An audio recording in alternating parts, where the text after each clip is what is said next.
श्रीमद् भगवद गीता के द्वितीय अध्याय का नाम है कर्म जिज्ञासा, आत्मा का ज्ञान। सर्वप्रथम आगे बढ़ने से पहले आप सभी प्यारे भक्तों को सुरेंद्र कोहली का जय श्री कृष्णा।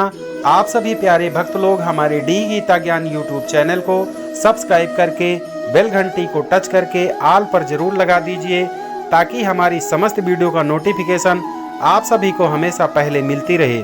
श्री कृष्ण जी अर्जुन को बताते हैं कि हे अर्जुन, यह पंच भौतिक शरीर नाशवान है।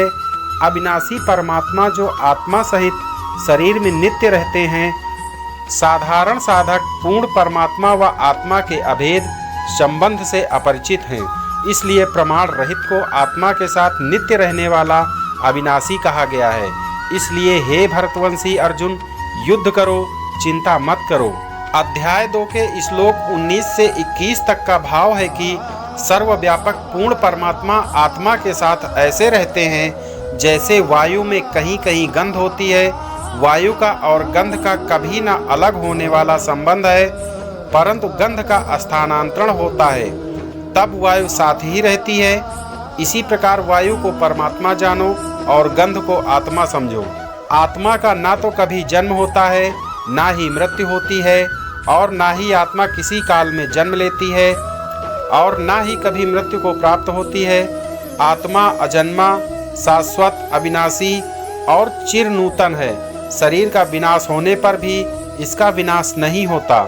गीता अध्याय 2 में अर्जुन को क्यों तड़पाया गया है?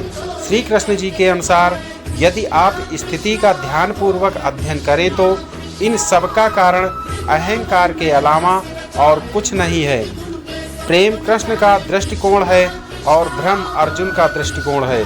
इससे अर्जुन को बहुत पीड़ा हुई। तब उन्हें एहसास हुआ कि अहंकार केवल अज्ञानता और भ्रम को जन्म देता है।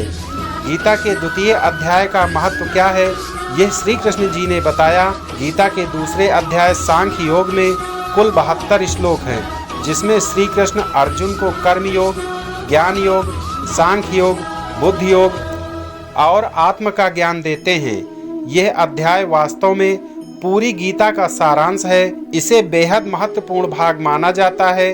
श्री कृष्ण ने कुरुक्षेत्र के मैदान में अर्जुन को उपदेश देते हुए कहा कि हे पार्थ, तुम्हें अपने क्षत्रिय धर्म का पालन करना चाहिए और एक क्षत्रिय के भांति अपने अधिकारों के लिए लड़ना चाहिए। यही तुम्हारा धर्म है। श्री कृष्ण ने अपना उपदेश गायन के माध्यम से दिया था, इसलिए इसे श्रीमद् भगवद गीता कहा जाता है। तो प्यारे भक्तों, मिलते हैं अगली किसी अन्य वीडियो में। तब तक के लिए आप सभी को सुरेंद्र कोहली का जय श्री कृष्ण।